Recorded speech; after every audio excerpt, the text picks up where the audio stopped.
Hello and welcome into the Cubs on Deck podcast. I am one of your hosts. My name is Greg Huss, and today I am joined with Riley Martin for our first player interview of the offseason. As you guys know, listening, a lot of times during the season, we'll be just covering the analysis and stuff like that about what's going on with the Cubs affiliates. And in the offseason, we chat with these guys, chat with the players. So, Riley, I appreciate you coming onto the show. Yeah, Greg, no worries. Thanks for having me. I'm excited to chop it up a little bit. Yeah. So I always love getting you guys on the show, and especially pitchers too. I think that pitchers are fun to. I think the position players are fun to talk to too. Don't get me wrong, but the pitchers you can kind of dig into some of the repertoire and stuff like that a little bit more. So getting you guys on is always a blast. I think that what we try to do on the show is the first like off the top.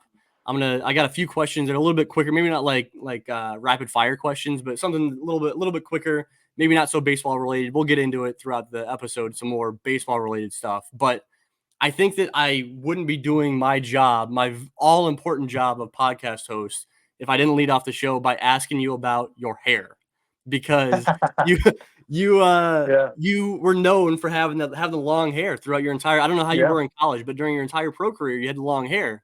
And then what was it? Midsummer, late summer, you yeah. popped up Late on the summer, mound, about and you didn't August. have the Yeah, hair. yeah, yeah. I've had long hair, like the length that I've had it when you guys saw me earlier in the season, since I think my sophomore year of college. So that was a good 5, 6 years ago. Yeah. Um, yeah, I've off the field, I put it up in like a bun, keep it out of my eyes.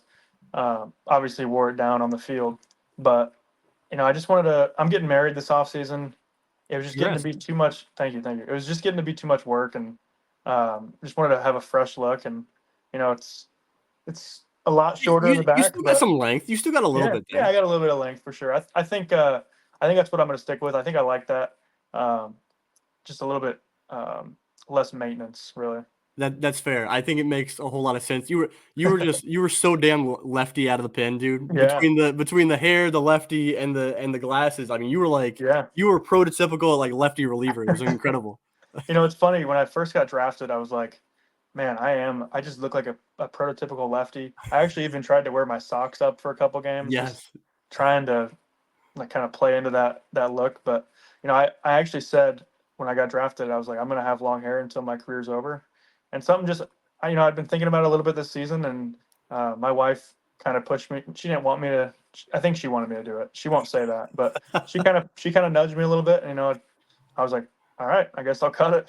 I So love it. I yeah, love it. Well, hey, it still works. You yeah, still are a lefty out of the pin. You still got the for sure, vibe. So like, it for doesn't sure. matter if the hair's there or not. But I mean, I gotta ask. So I know we were chopping up about Illini sports a little bit before we started recording. What other sports are you getting into outside of baseball? Are you following? Are you an NFL guy? Are you following Yep. college sports? Like, what's your go to outside of baseball? I watch all the sports, NFL football, college basketball. I don't watch the NBA a ton. I will follow it a little bit, and then I followed the NHL a little bit. Follow the Blues. Um, I'm a Bengals fan.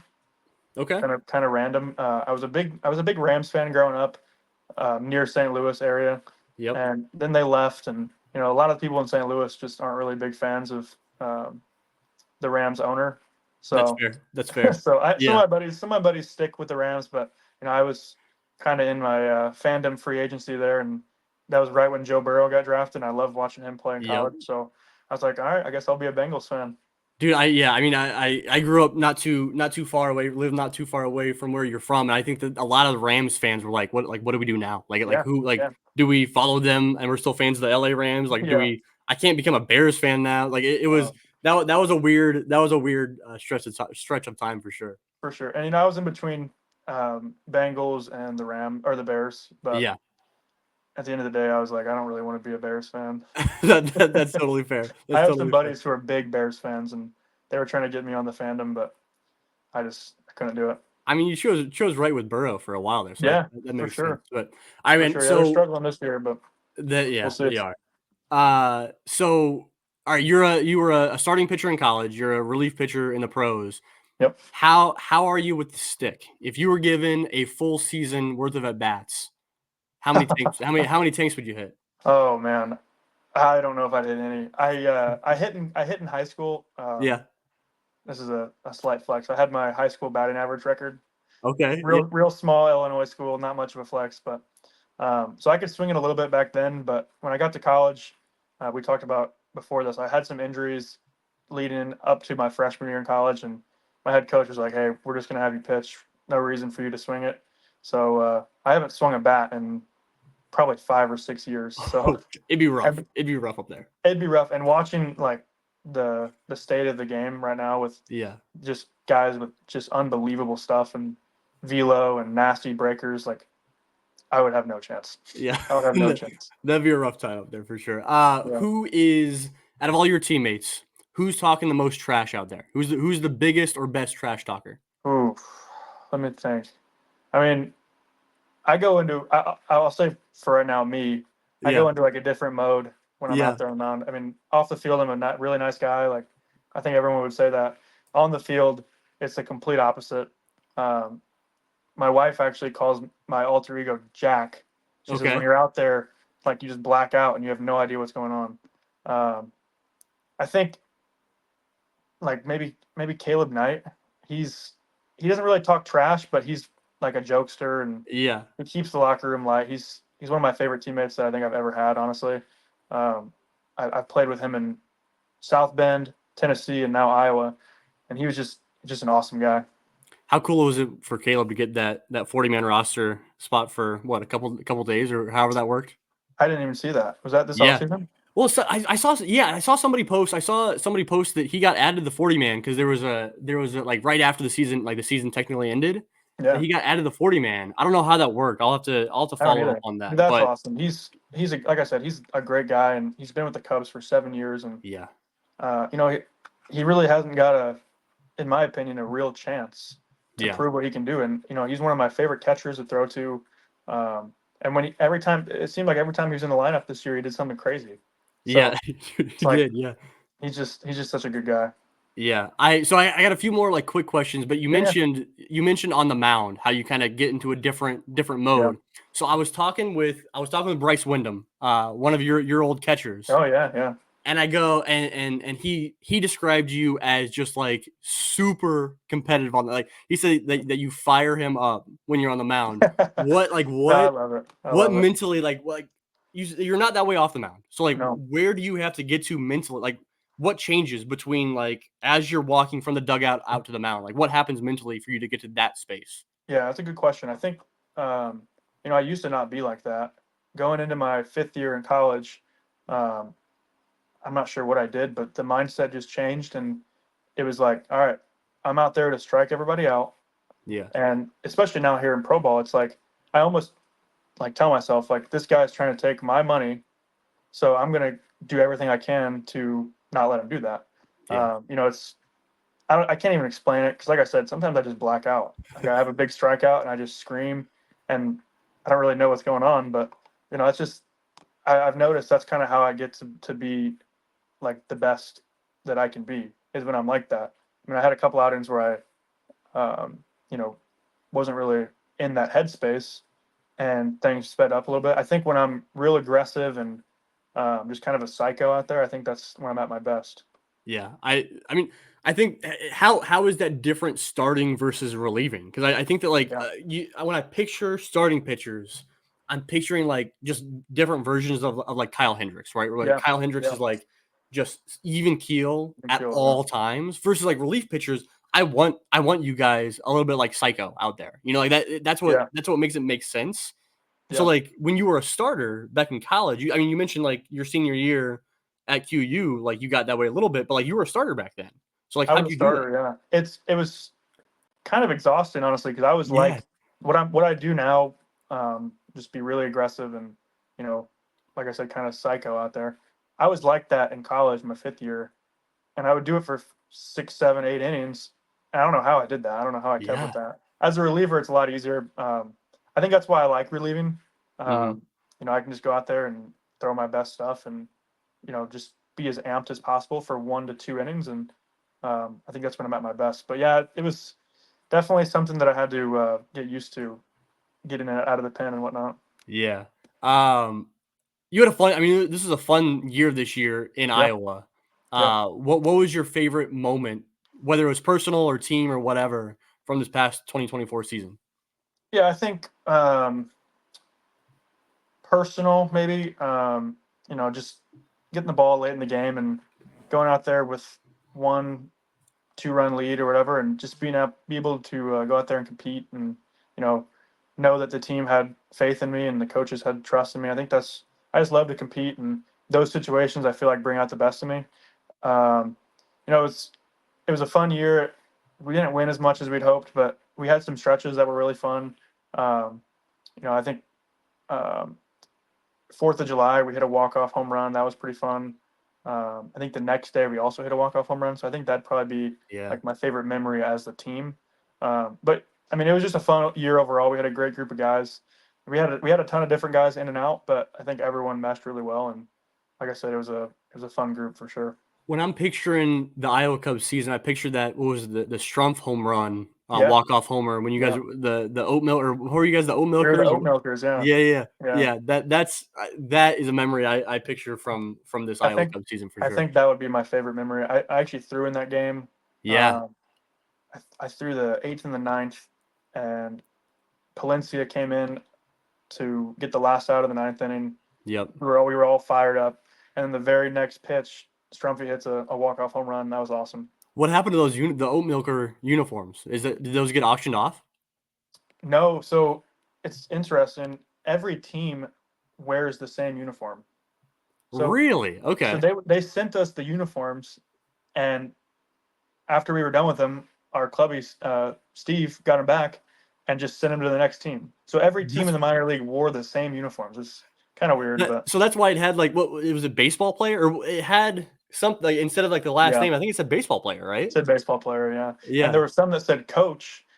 Um, and we played. I don't remember who we played, but they were wearing the uniforms, and I guess just the way the numbers worked, one of the players had coach on his back. It was hilarious. That's incredible. I didn't Yeah, realize that's how those jerseys were yeah. working. I'm not sure why they Um, did it like that. yeah.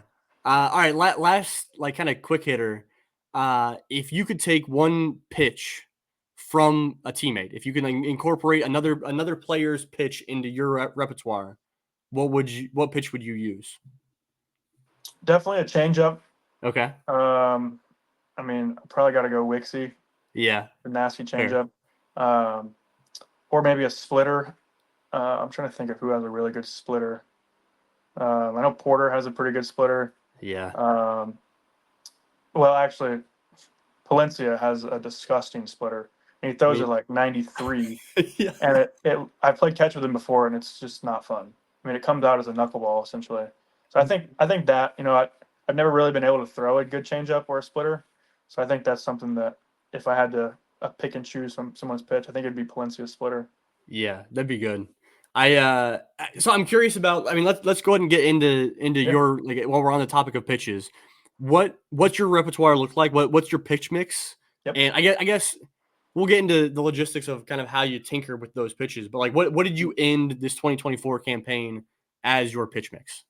So I throw a four-seam fastball, a curveball, and then a sweeper.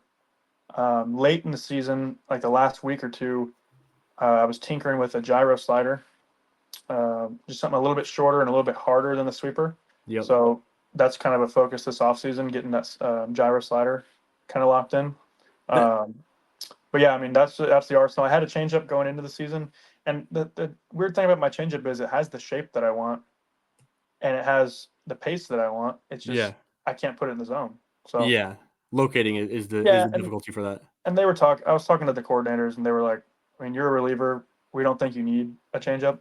True. Like, I'm a very spin oriented guy. Hmm. I'm a supinator at release, so I can spin the curveball, I can spin the sweeper, and my fastball has a little bit of cut to it. So I'm just not very good at pronating. So that's just something that we kind of banged at the end of the I feel season. like I feel like I hear that a lot where it's like a guy can either pronate or supernate, and Yeah, one is good with using the spin for the slider, right, or the yeah, sweeper, yeah, and then the other is can really kill a changeup, right? yeah, And like yeah. I feel like it's really tough to be. You can't really be both of those guys. You can't really have both of those No, pitches, right? no, and if you are, you're an elite starting pitcher. Garrett Yeah, Cole, um, Scherzer, like those types of guys, Skubal, like those types of guys who can just do everything, and Yeah. that's that's when you're just a starting pitcher who just goes out and dominates every single time. Yeah, no, I think, and something that's always interesting to me, like you mentioned, like kind of digging into that gyro slider, and Yeah, like I don't know, maybe I just wasn't aware of this, but I feel like over the past several years, and maybe it's when the sweeper became more popular, where like guys just kind of take a pitch, they're like, hey, like let's learn a sweeper, for yeah, example, and you work with it in bullpens for throughout what it would be like a few outings, and then yeah, three outings later, you use it in games. Like that's yeah. insane to me. Like your ability to pick up on that so fast is insane. What where does that decision come from, and where where's the line drawn where it's like, hey, I'm using this in bullpens to now like it's time to use it in a game now. Yeah, I think it's all about confidence in the pitch. Back in 2022, I learned the sweeper. So in college and throughout all my playing days before pro ball, I could not get the ball to move to my glove side. Okay, yeah, Um, I just didn't have the grips. I didn't know the grips to use, so it's just something that I always struggled with. So they came to me in South Bend, and were like, "Hey, we want you to try this sweeper." I get to the curveball really, really well to the front of the ball. They said you're a perfect candidate for it. You know, that's the key to this sweeper is just get to the front of the ball and let the index finger kick it to make it hmm sweep. So I worked on that for what seemed like months and months, and it was really frustrating. Finally, they were like, "Okay, we're gonna put you in the dev list for a week or two, and you're gonna do nothing but throw this pitch." So I did that, and then I finally clicked. I saw what it was supposed to do. I felt what it was supposed to do, and then the rest is history with that. And it's really interesting. It's such an interesting pitch because it's the one seam shifted yep, seam shifted wake pitch. yeah, So sometimes it just doesn't catch.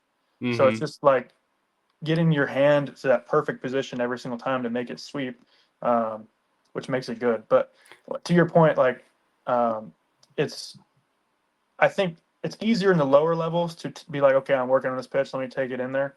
It was tougher for me to get on board with the gyro slider this year because, I'm in AAA. yeah, Like I was pitching well. I didn't want to go out there and throw this pitch because every pitch in AAA means so much more. Whereas in high A, you can kind of outstuff guys or kind of get yep, away with some stuff. In AAA, it's not like that.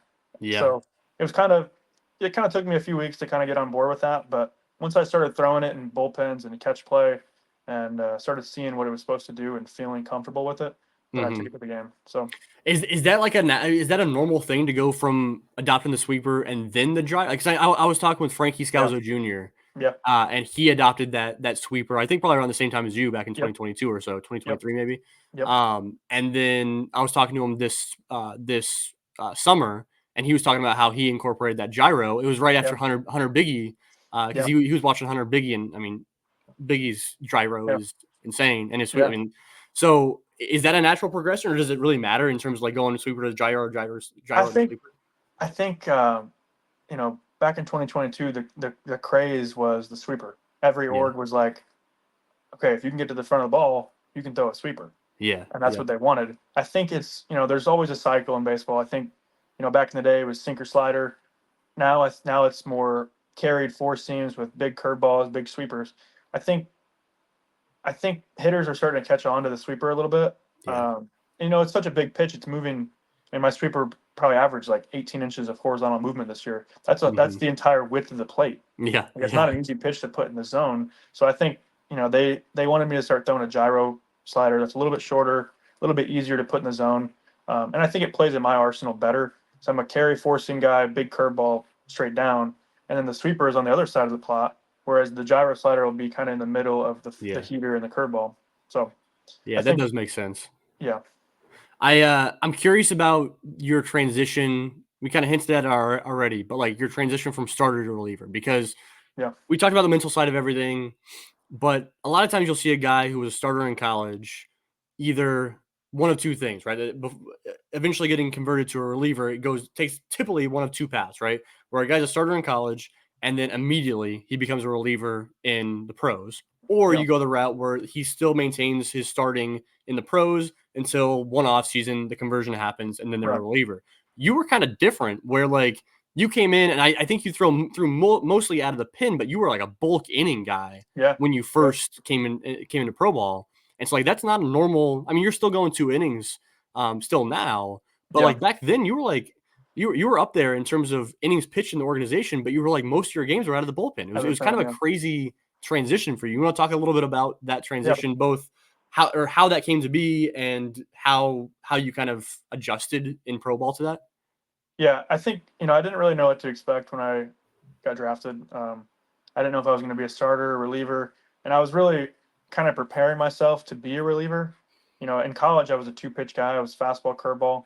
I didn't throw a sweeper. I didn't throw a gyro ball. So I was thinking in my head, I'm two-pitch guy, probably going to be a bullpen guy.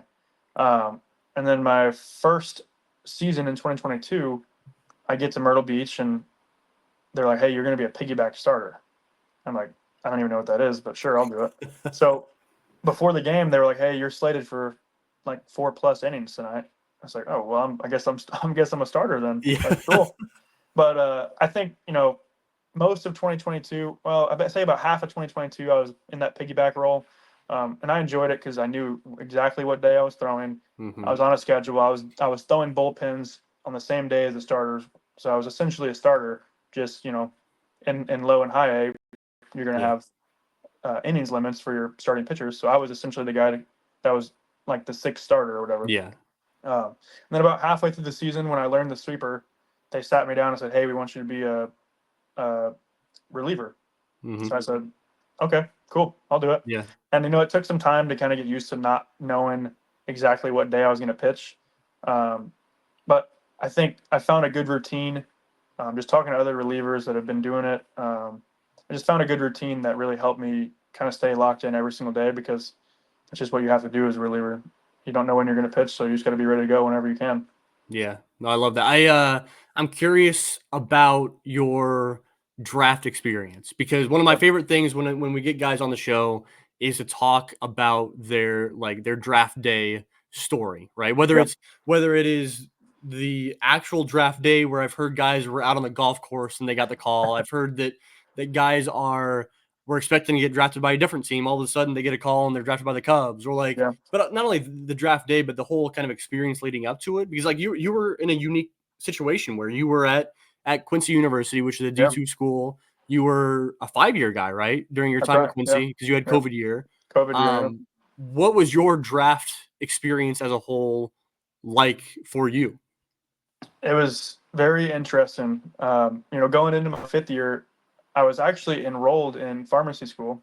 Okay. I was gonna go be a pharmacist. I was already had my classes signed up and everything. COVID hits, my senior season gets canceled, so I called Edwardsville and said, "Hey, I'm going to defer my acceptance for a year. I want to Yeah. go back and finish my career. I don't want it to go out like that."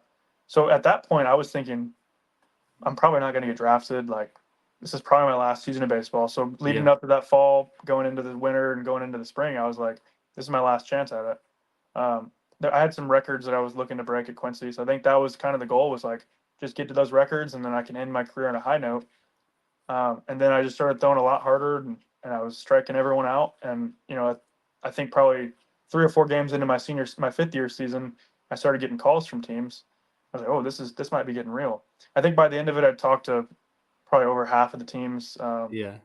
And then heading into the draft, so I had a good idea I was probably going to get picked. I didn't know when, but I actually didn't talk to the Cubs at all, so Okay. that was Yeah. interesting. So I talked to my agent. He said, "Well, you're obviously not going day one because day one was just the first round." Yeah. So I was like, "Okay." So we had a little draft party. My family, my friends, like everyone from the Salem area, um, showed up to my dad's house. It was a lot of fun, just getting to see everybody, and um, you know, it was fun having them there for the experience. And then the next day, the Monday, I had a good feeling I was probably going to go in the top 10 rounds, just being a Yeah. senior, whatnot. So me and my close family and my close friends were all back out at my dad's house, and had some calls. I was obviously super nervous. Everyone was like just waiting for the call. So I get a call from the Cubs guy, and he's like, "Hey, we want to take you in the 6th round. Would you sign?" So my dad's on the phone with my agent. Yeah. He's like, "Hey, they're calling." He's like, "Oh, okay, we'll take it. We'll take it." So I call him, like, "Hey, I'm good." So then we're Yeah. just sitting there waiting. We're not sure when it's going to be. I'm actually just sitting there on my phone, just scrolling, and all of a sudden I hear my name get called, and it was such a surreal feeling. I got up and hugged my dad, and it was just really awesome. It was a Man, good time. That's cool. How long was the process between, like, how long did it take between hearing, like, you telling them, like, yeah, you'd sign, Yeah. to hearing your name? How long was that? It was probably like 10 minutes, but it felt like an eternity. I was sitting there, I was trying not to be nervous. I was sitting there scrolling on my phone. Everyone was intently watching the TV, and I'm just sitting there on my phone, like not knowing what happened. And then all of a sudden, I hear everyone start screaming, and I'm like, "Oh my god, I just got drafted!" So it was cool. It was really fun. It was a Man, good experience. that's amazing. Well, it's also interesting that you were just prepped and ready to go to pharmacy school, Yeah, and yeah. then, life comes at you fast, man. No doubt. And I didn't know what to expect going into pro ball. I knew I just wanted a chance. I knew if I got into a professional system, I would get a lot better. I'd work my ass off and do everything I could to make it to the big leagues. And I just needed an opportunity, and that's what I told all the teams. I was like, I just want an opportunity. I mean, I'm coming from a Division two, and we just didn't have all the resources that obviously a professional organization has. Yeah. So I just wanted that opportunity to see how good I could get, and it's been really fun. And obviously, I'm not done yet. I mean, Yeah. I still have a lot better to get. So it's Oh, it's been yeah, a really yeah. fun process, and it's been really awesome. You mentioned an uptick in velo going into that 5th year. Yep. What would you how fast were you throwing, and how fast did you throw your 5th year? Like, what was the difference? So when I was a freshman through my junior season, I was probably 84, 86, maybe topping 88. I was also a sinker baller. I didn't throw a four seam fastball. Okay. So I went into during the COVID year, we had I had a little gym set up in my garage, and me and my buddies would just go in there and lift for hours on end, just get after it. And I got really, really strong. Yeah. Um, I was in like I called it a powerlifting phase. So I'd just go in there and lift as heavy as I could every single day. And I Yeah. think that was kind of what had the uptick in velo. I got really strong, and um, I didn't really think about my mechanics. I just kind of tried to be athletic, and the ball started coming out a little bit. I think I topped like a 93 or 94 my senior year at Quincy. Yeah. Um, and yeah, then Were it just kept you going. when you were lifting like that, were you also did you have a gun on yourself as you were lifting? Like, was it a progression, or were you, like, not throwing at all and you I came back wasn't and you're like, "Oh, throwing. shit, like, I'm I throwing wasn't. 94 now." Yeah, I wasn't throwing at all. So I was back home during COVID. Me and my buddies were actually putting in above ground pools. Okay. It's like Yeah. a side gig thing. So Yeah. I wasn't throwing at all. We'd wake up in the morning, go put the pools in, come back to my house, lift for hours on end, and I didn't throw at all. So I got back to the fall in Quincy, and my arm hurt so bad, and I was Yeah. like this is horrible. And then into the spring, it just started to click, and I started throwing hard, and my stuff just got a lot better. I started throwing four seams, and I've always been able to carry it really well. So I didn't realize I should throw my fastball at the top of the zone. We had a data guy come in my 5th year, and he helped me a ton. He was like, "Hey, you need to throw four seams up." And I started doing that, and I started punching everybody. So Yeah. it's kind of cool. I was gonna say, you mentioned a couple of your of the records you were chasing. I know that. So when you got drafted, I mean, I mentioned to you before we came on and started recording that I have a lot of connections to what you were doing in the GLVC, to you Yep. at Quincy, stuff like that. And so when the Cubs drafted you, I was like, oh, like I was super interested in what you were about. Yep. And so I went and was looking up your numbers and stuff like that, and came across the numbers you were putting up your last year at QU, Yep. and you were I know you led the GLVC in strikeouts per nine. Did you also lead the nation in strikeouts per nine? Yeah, I did. I Okay, did. because I led you I led in strikeouts total, and then yeah, strikeouts per out as well. because you had 17.4 strikeouts per 9 innings your senior year at QU, Yeah. which is like you were striking out two guys an inning. Yeah. There's only three outs to have in an inning, and you Yeah. were striking out two of them. It's was it that way for you during your first few years at QU, or was it just like that when you came back with velo, when you came back and you were throwing the top of the zone, you're like, Yeah. oh, like this is legit. This is something here. Yeah. I think my K per nine my first 3 years was below 10. Okay, yeah, Like I really wasn't strike. I mean, I'd have some games where I'd strike some guys out. I was just kind of a workhorse. I threw a ton of innings, and um, I threw on Friday nights and just went out there and 8 innings for them. And then my 5th year in the spring, or in the winter heading into spring, we're doing live ABs indoors, and I'm just striking everyone out. And yeah, I'm like, all right, I think I'm just gonna do this. I think I'm just gonna strike guys out. So it was fun. I mean, that was probably one of the most memorable years of baseball for me. Yeah. Just with, I mean, the success that I had, the team success that we had, the records, and then obviously the draft. I mean, that was just a really awesome year. Yeah. No, I mean, at this point, I mean, I guess to fast forward from college to now, I mean, you spent the entire 2024 campaign in Iowa in AAA. Yeah. You've progressed up through the system pretty systematically, right? Like you've kind of gone through the system in the way that I'm sure you would have hoped. Yeah. Now that you spent the year in AAA, I've heard from a lot of guys before COVID and then a lot of guys after COVID on what that like biggest jump is. Like what is it? Is it from double A to triple A? Is it from high A to double A? Like what is that biggest jump? Did you have a level at which you got to and you're like, oh man, like this is clearly way more Yeah. difficult here than it was at the previous level? For sure, and it's 100% AAA. Yeah. I used to think it was low A to high A. Yeah. You know, the high A to double A didn't feel like that big of a jump to me.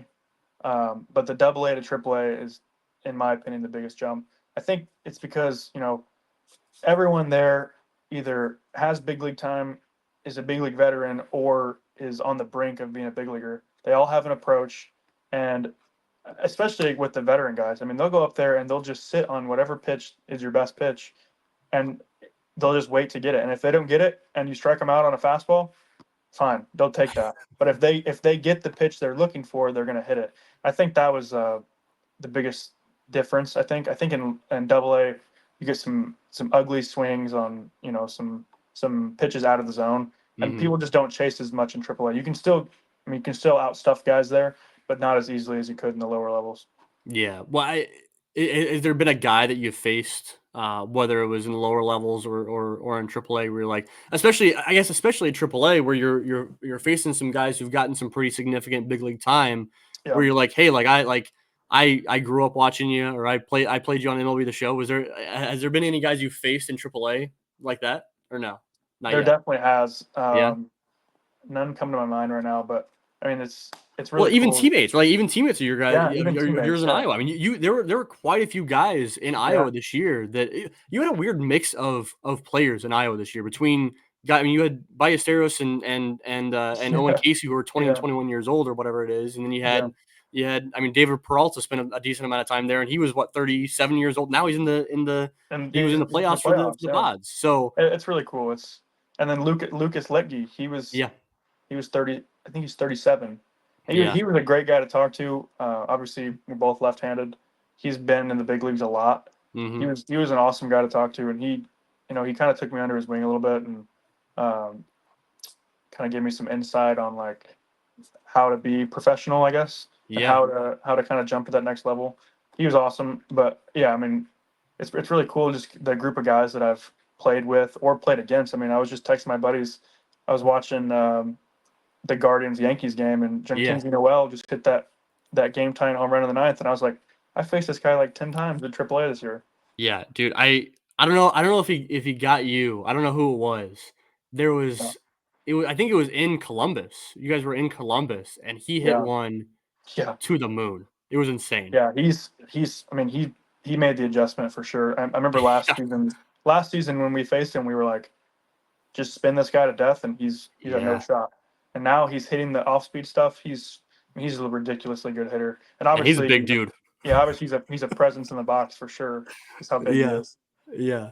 All right. So I know that looking at your year this year, towards it was the month of August. It was you came back off I think it was the IL, not the dev list, right? Off the Yeah, IL.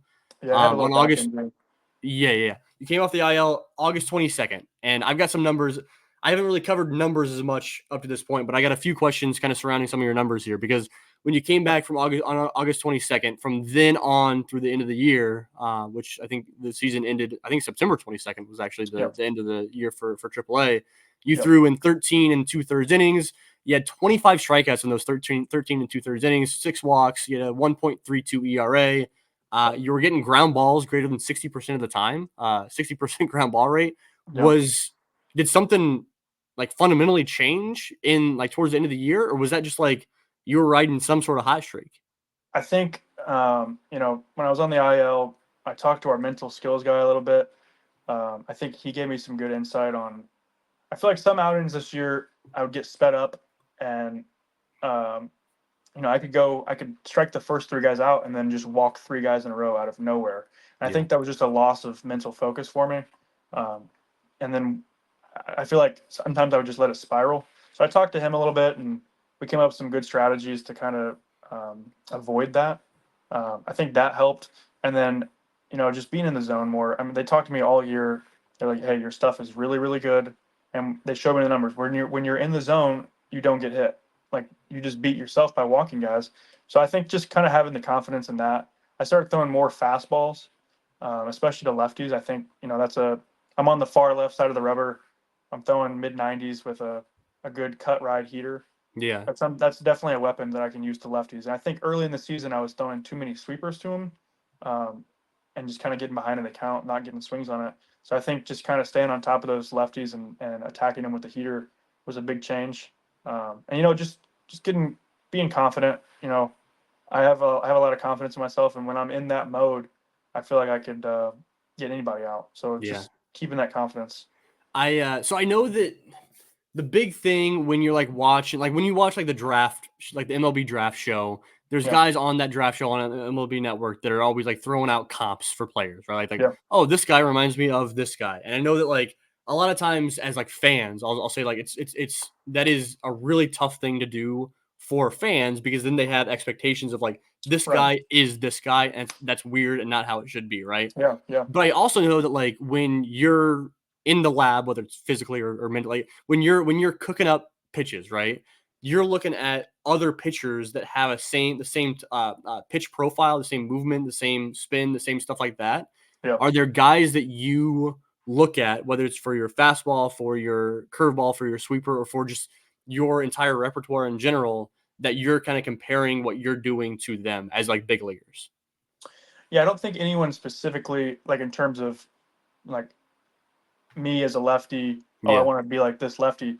I Yep. think what we talked about earlier with the repertoire stuff, kind of adding in the gyro slider. Yep. Um, we looked at when they showed me that we looked at Glasnow and Garrett Cole.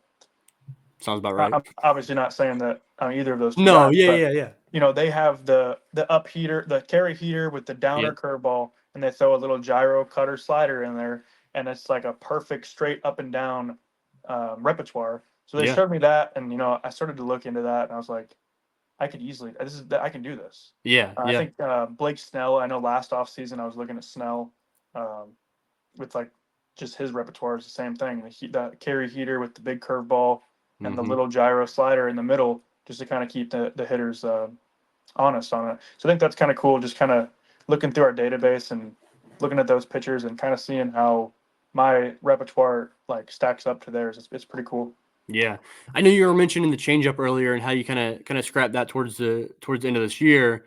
I was looking at your numbers specifically for this year in terms of splits against righties and lefties, and you're this year especially, and then a little bit last year as well in 2023, a reverse splits guy where your Yeah, righties are doing like no damage to you. Like, yeah, you're killing it against righties. yeah, Really that changeup for you as a left-handed pitcher, the changeup is really a killer for the opposite sided hitter, right? yeah, And so you're doing that without the changeup.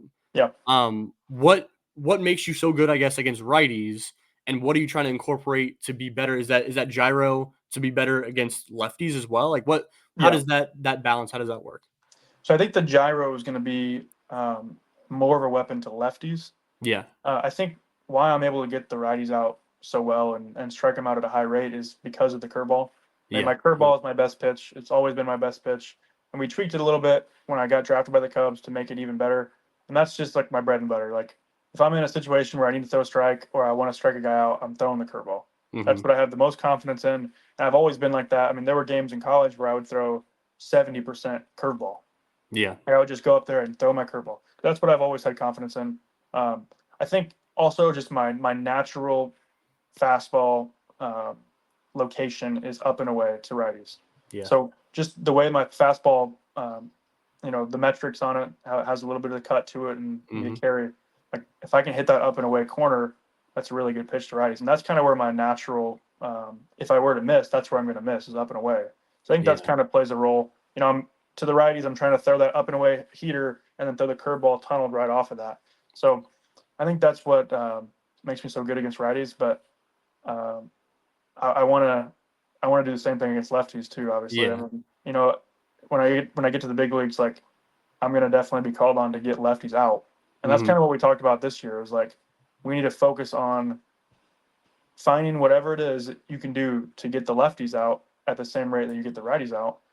And I had some issues at some points in the year with the lefties with the walks. But Hmm. I mean, overall, like they're not really doing a lot of damage. It's just at the walks. So you got to stop doing Yeah. that. But Yeah. I think with the gyro slider, it's going to be a big help. Just kind of staying in the zone with that a little bit easier than the sweeper. And then I Yeah. can still throw the sweeper and put away counts. Yep. But yeah, Yeah, no, I think that the cut ride that you have in your fastball too is important. It cracks me up. I feel like Cubs fans are way more familiar with the term cut ride fastball than yeah, you could ever imagine. I mean, because yeah, you got Justin Steele, who is like the poster exactly. child for cut ride fastball, and so like Yeah, Cubs fans have watched that, and when people are like, oh, like what's a cut ride fastball? They're like, oh, it's Justin Steele, like yeah, that's Justin Steele, and then it's Porter Hodge, which is like, yeah. Porter for sure. I mean, Porter is like Porter's fastball is insane too, dude. It's Yeah, the metrics on his fastball are just ridiculous. I mean, yeah, he's getting yeah, legit 2-3 inches of cut, and it's yeah. just it's 95, 98. Like it's pretty good. When I was like starting to dig into like some of the pitch metrics and stuff like that and trying to better understand it, people were pointing to like it's like Porter Hodges cut right fastball and his sweeper. Yeah, And I was like, holy cow, like you can see it. I mean, you can see it with yours, you can see it with Justin Steele, you can see it with whoever's. But I remember like seeing Porter's for the first time, yeah, and like I could comprehend it at that point. Like, as a fan, not as a for sure. player, I was like, I get it now. I get what I'm supposed to be looking at. I'm getting Yeah, what it's supposed to look like. You know what I mean? yeah. And it's interesting. Like they say cut ride. I mean, my fastball is not actually cutting. It's Yeah. not actually on the other side of the zero line on TrackMan, Yep. but the average fastball that hitters are used to seeing is going to have 15 to 16 inches of run, whereas mine Hmm. is at maybe 1 inch of run or zero or even on the cut side sometimes. So that's what the cut ride is. Porter's has legitimate cut, and Yeah, we that's can. true. And I was watching. He was my roommate in AAA. We're good friends. We played at every level together. Yeah. Um, so I was watching him throw, and I was watching the big league angle, which is like right behind. Whereas Yep. in the minors, like the angles can be kind of weird, but you could see the ball legitimately cutting on his Yeah. heater on the big league angle, and it was cool. It was fun to watch. It's cool seeing what he's done up in Yeah, Chicago. for sure, for sure. It is, it Yeah. is, and he's worked his ass off for it. I remember watching him in 2021 in low A.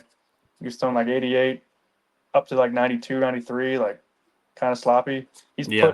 put the work in, and it's been really impressive to watch. Yeah. While I was looking at splits, I came across the strangest split. Your home and away splits. What on earth? You're killing it on the road. You're on the road. You are like you're killing it. And I know that like in Iowa, it's a little more difficult to pitch. Yeah, It's more of a hitter's paradise. But like, what's the deal with you pitching on the road and killing it on the road? I didn't even notice that. I think Yeah. thinking back on it, I think I threw in every single Wednesday day game in Iowa this year. Yeah. That might have had something to do with it. Yeah. For Um, real. but yeah, I mean, I don't really know what that would be all about. I mean it's all the same. Like Yeah. Oh yeah. you can say, oh well, Iowa's a hitter's ballpark. It's a boombox, whatever. But I mean every field nowadays is a boombox for hitters. That's just how Yeah. it is. The hitters are so strong they can miss hit a ball and it can go out. So I Yeah, think and it's also I small don't think samples. I'm much about like, it. dude, Yeah, it's small sample. Like that's that's funny. like 15, 20 games, whatever it is. But yeah, That's I just thought funny. it was funny when I was looking at it. But That is interesting. all right, man. So I know that you mentioned. I'm curious about your off season plans. So I know you mentioned working with the gyro. Is that like the point of emphasis this off season? Yeah, I think so. I think my velos where I needed to be. Um, I have the shapes are where they needed to be. I think going into this off season, I actually have a call with our coordinators sometime next week to talk about what they really think the goal should be. They Hmm. asked me what I think it should be, and I think it should be the gyro slider. Um, Finding like an arsenal that I can use to get the lefties out at the same rate that I get all the other hitters out at. So I think that's kind of a big focus. I'm in the off season part right now where I'm just going into the gym and getting strong and Yep. feeling good and having fun. I'm still throwing a little bit. I don't ever actually shut down my throwing. I like to just throw 2-3 days a week. Um, just kind of keep the arm moving, keep feel for the ball and whatnot. So I'm in that phase right now, and it's been pretty Yep. fun. But yeah, I think that's the main focus is just finding that arsenal that I can use to equalize the lefties and get to the big leagues. I love it. I'm curious about Moises Ballesteros because we're Yeah. watching some Arizona Fall League action. Oh yeah. He's down there tearing it up in the Arizona Fall League like we expected him to do with the Yeah. I bat. knew he would. I knew he would. What talk to me a little bit about Moises. I know you got to play with him a little bit towards the end of this year in Iowa. Yeah. He's just a legit prospect. I mean, I played with him a little bit in Tennessee for the playoffs last season. I Yeah. didn't see a big sample size of him, but this year he came up, I think probably in June, maybe July. Yeah, probably like July or so. Yeah, yeah. Yep. And he's legit. I was, Yeah. he's a better catcher than I expected, and he just kept getting better and better. Mhm. Uh, I really enjoyed pitching to him.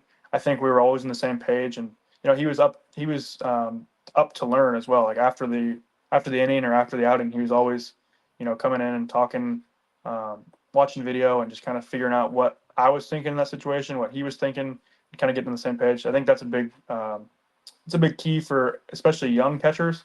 Yeah. And Yeah. the pitching staff, when you have a good catcher like that, like a Wyndham or a Caleb Knight, who you know are like catchers first, and like that's what they want to do is catch, and that's Yeah. what they take a lot of pride in. I think that's like a pitcher's best thing. Mhm. Whereas obviously Moises is a great catcher. He's obviously an amazing hitter as well. Yeah. So it was really fun kind of watching the progression of him just getting better and better each outing. Um, and then obviously the bat is just ridiculous. He's always on time. He's never overmatched, it seems. And he's 20 years old. He's playing against these guys who, I mean, he faced a lot of guys who are in the big leagues playoffs right now and Yeah. did really well. It was just insane to watch, and he's gonna have a really really good future. Brother, that man is 20 years old. It's He's ridiculous. 20. I mean, it's ridiculous. It's insane. And It's he's insane. a great kid too. Like you Yeah. know, you can imagine some of the young prospects like that. They could be maybe a little bit cocky or you know not very cool, but And he's an understandable if awesome they were. kid. Like Yeah, you understand why they were because yeah, he's a 20-year-old stud in AAA, yeah. But But he's awesome. He's yeah. a great dude, and it's been fun just to kind of see his progression as well. Like I said, his catching, and then I haven't got to see any of the Arizona Fall League stuff, but I told my wife whenever I saw he was going there, I was like, it's going to be a joke. He's going to absolutely destroy that league. Yeah. I mean, last I checked, he had an OPS over 1,400. So that It's ridiculous. I mean, it's ridiculous. All right. Whenever I'm interviewing a player, I always like to end the show, in the interview, whatever it is, by getting your opinion of a teammate of yours. So Yep. I always like to open it up and uh, ask who we should be talking more about. Not necessarily like who we've been talking about on the show or anything like that, but like who deserves some more love. Maybe you think they may be getting it already or not, but who's a teammate that you have that I should be talking more about, I guess. Hmm. Whether it's a guy you chat with in the bullpen, it's Yeah. a guy that you've been Um, watching in batting practice and you're like, holy crap, he's doing some crazy stuff in the batting cages, stuff like that. I think this is an easy answer. I mean, he's getting all the love, but Matt Shaw is just he's a true pro, and I watched him play last year when he first got drafted. He just comes to the park every single day working, um, watching his BP, watching how he goes about his daily business. It's been pretty fun to watch. And he's another guy. He's a young guy who, got paid a ton of money, who could just be a total shitbag, really. And he's Hmm. not. He's always there to work, and he's a great teammate. And he's someone who is just really fun to watch. Like every single time he's in the lineup. Yeah, is it really true that he doesn't have any social media? Yeah, I'm pretty sure he has no social media. Yeah, I mean he's a real quiet guy. He doesn't. Yeah. I mean he's in the locker room and whatnot. He's not really joking around like some guys would, but Yeah. he's just a quiet killer, I guess. He's I, he's awesome. He's a I good love dude. it. All right, man. I appreciate you coming on the Yeah, show. no Means a worries. ton. Love that you got to be the first guy as far as players for the interview for this interview series over the off season. So Yeah, really appreciate you coming on, and we're looking forward to seeing you kill it more next year in the 2025 season. absolutely. Thank you, Greg. I appreciate it. Yeah, absolutely. For you guys out there listening, thank you so much for tuning in. We really appreciate all the love that you guys are showing us on YouTube, on Apple, on Spotify, and all that good stuff. We'll be back with more interviews throughout the offseason. We've got a couple more guys lined up for the coming weeks. But in the meantime, we will be back in your ears in 2 short weeks. Thanks, guys.